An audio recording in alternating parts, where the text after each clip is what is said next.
باغلان کې 50 تنه پولیس تر 2 میاشتنیو زده کړو وروسته فارغ شول. د څلورم ځل لپاره د ملي پولیسو 50 تنه غړي د باغلان د امنیي قوماندانۍ له ښوونیز ټولۍ څخه له 2 میاشتني پوځي تخنیکي مسلکي او عقیدتوي درسونو وروسته فارغ شول.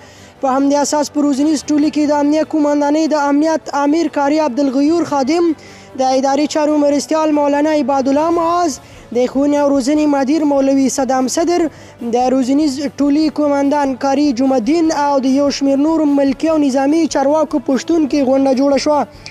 د بغلان ولایت د امنیي قوماندانۍ یو تن مسؤل مولانا عبادالله معاذ د امنیه قوماندانۍ د ښوونې او روزنې له څلورمې دورې څخه د ملي پولیسو د فراغت مبارکي وویله او د دغې دورې فارغانو ته یې ځینې لارښوونې وکړې. نوموړي وویل د اسلامي امارت د بریا یو مهم عامل د امریکایي اشغال پر وړاندې د امارت د مجاهدینو ترمنځ یووالی و.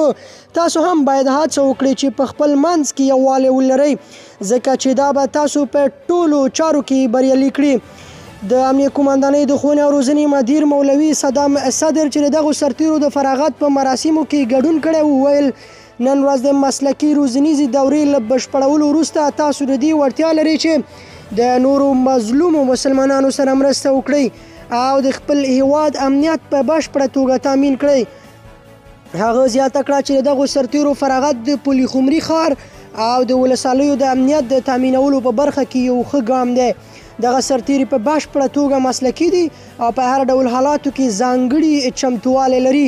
همداراز له دې روزنتون څخه فارغو شویو سرتیرو وویل چې تر هغه وخته پورې به له خپل وطن څخه دفاع کوي چې یوه څاڅکی وینه مو په تن کې وي.